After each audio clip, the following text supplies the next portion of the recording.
A very good morning. Let's start with the third topic of the chapter 3, Plant Kingdom.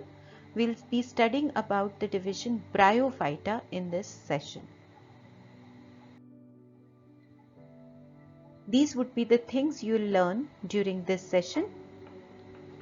Enlist the key features of morphology of bryophytes, illustrate the life cycle of bryophytes, write the classification of bryophytes, compare and contrast liverworts and mosses, identify representative organisms belonging to the division Bryophytes. But before we can proceed to the lesson topics, you should be able to differentiate between haploid and diploid, recall what are plant tissues, describe the anatomy of stem, root and leaves, and discuss asexual and sexual reproductive strategies. So let's begin the discussion for the topic division Bryophyta. First, some general characteristics. Bryophyta are generally found in damp, humid and shaded land areas. They are known as amphibians of plant kingdom because they live on land but they need water for sexual reproduction. So their life cycle will not be complete in absence of water. So they have to stay on land which is close to water and is usually moist. The vegetative characters of bryophytes are: the body is thallus-like, that is bag-like, but it is more differentiated than in the previous group that we studied, that is algae. The body may remain prostrate, that is lying down on the surface of ground, or it can be erect. It is attached to substratum by root-like rhizoids. I say root-like because these are not true roots. They are similar in appearance to roots. They also do not have true stem or true leaves. When we say the word true, it means that if you cut the stem, root or leaves, they will have a specific organization of tissues inside, which you have studied in your previous classes. If we are saying not true, it means that those anatomical characters, the specific organization of epidermis, cortex and vascular bundles is not present in these. The main plant body is gametophyte.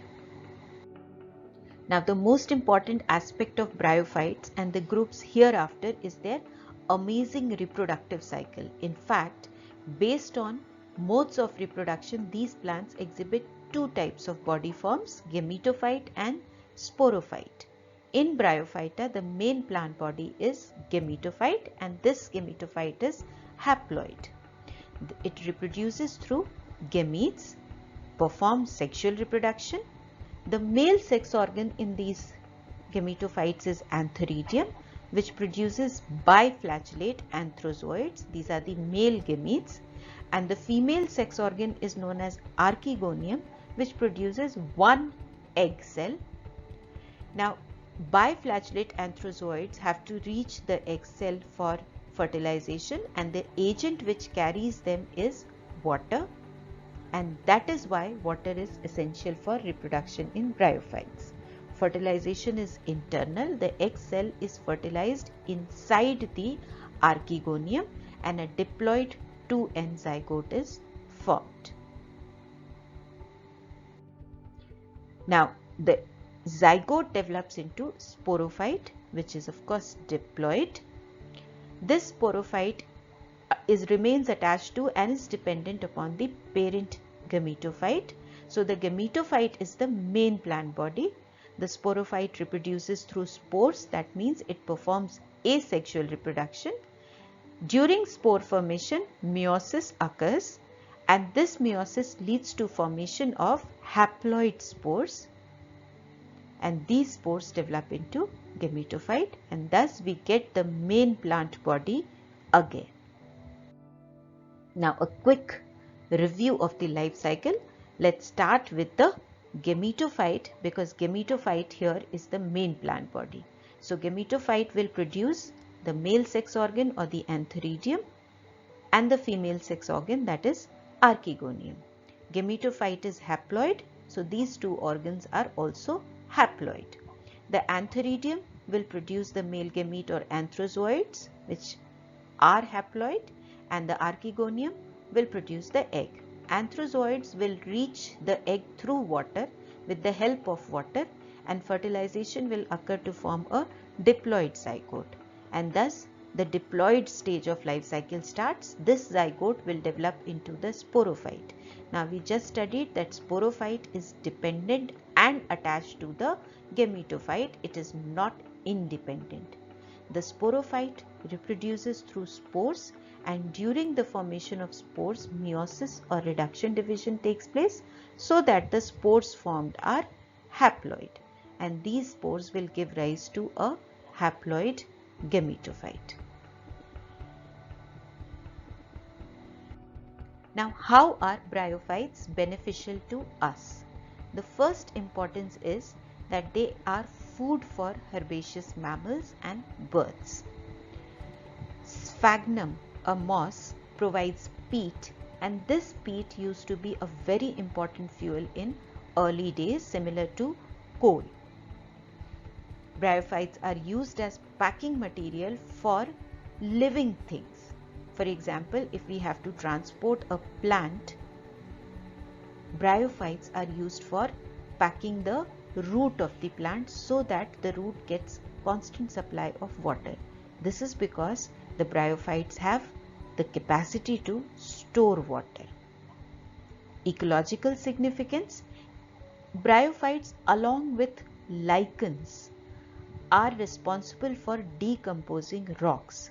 So decomposition of rocks produces soil, and thus barren area is converted into a land which is suitable for growing other plants, suitable for vegetation.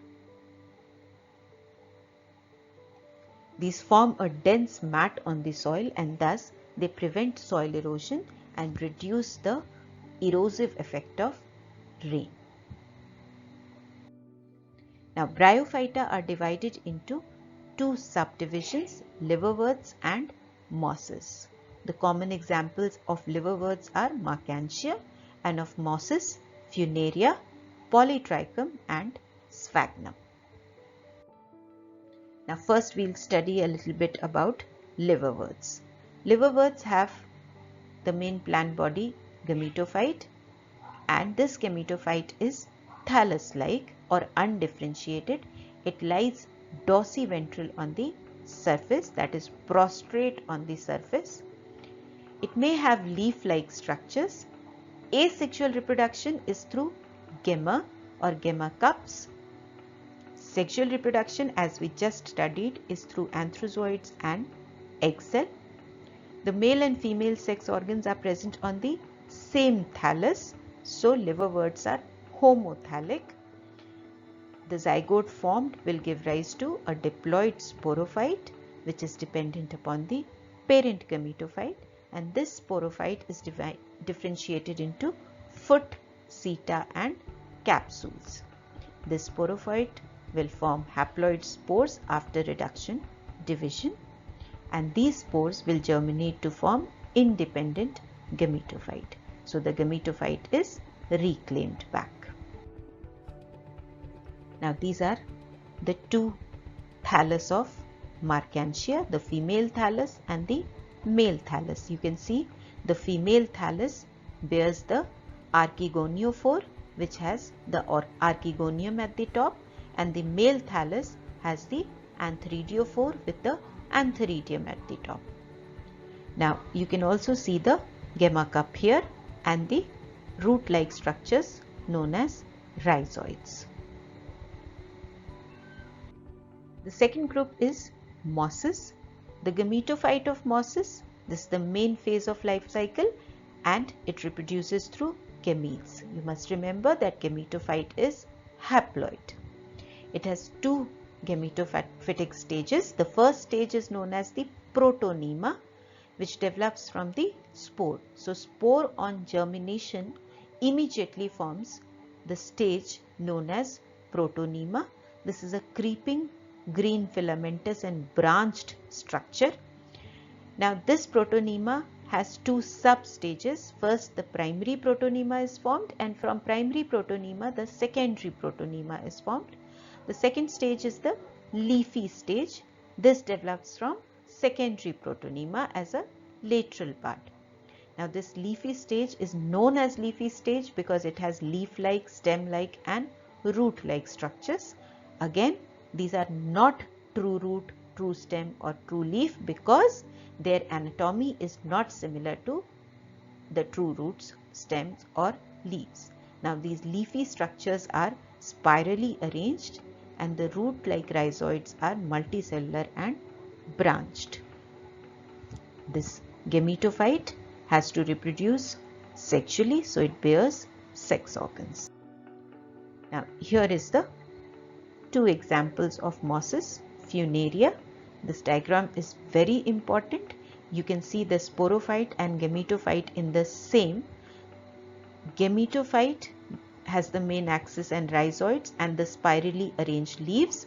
The sporophyte is attached on the gametophyte and it has the foot, seta and capsule. Similarly, in the sphagnum, you can see the antheridial branch and the archegonial branch, which means this is the gametophyte. Now the reproduction in mosses. Vegetative reproduction occurs through fragmentation and budding in secondary protonema. Sexual reproduction in the gametophytic phase of life cycle. You know, the male sex organs are known as antheridia and the female sex organs are known as archegonia, and both of these are born on the apex of the leafy shoots. The zygote formed is diploid and it develops into a diploid sporophyte. The sporophyte of moss is diploid and it has three parts: the foot, seta and capsule. Now the capsule is the structure which bears spores and these spores are formed after meiosis. So you can see the sporophyte is diploid but the spores formed are haploid. Now once the spores are formed, they have to be dispersed. So the sporophyte has an elaborate mechanism to ensure that spores are dispersed far. Now a quick recapitulation of the lesson.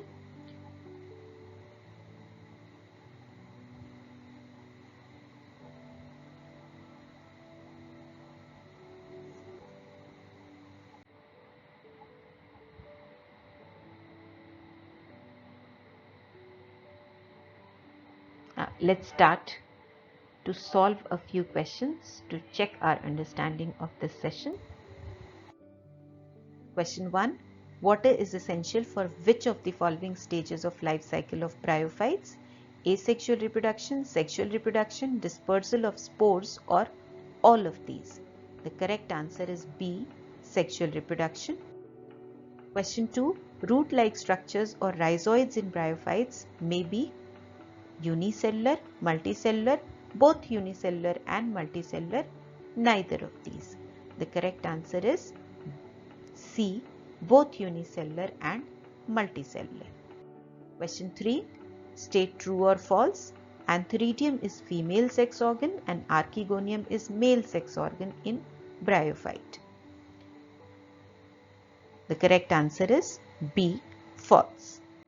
Question 4. Which of the following parts bears spores in moss? Foot, seta, capsule or protonema? The correct answer is C, capsule. Fifth question. Which of the following species of bryophytes provides peat that can be used as fuel? Funaria, sphagnum, marchantia and polytrichum. The correct answer is B, sphagnum. Here are a few questions for your home assignment. Try to solve them. In case of any doubts, you can view the video again or ask your teacher. If you want some additional information or explore the topic further, you can visit these links.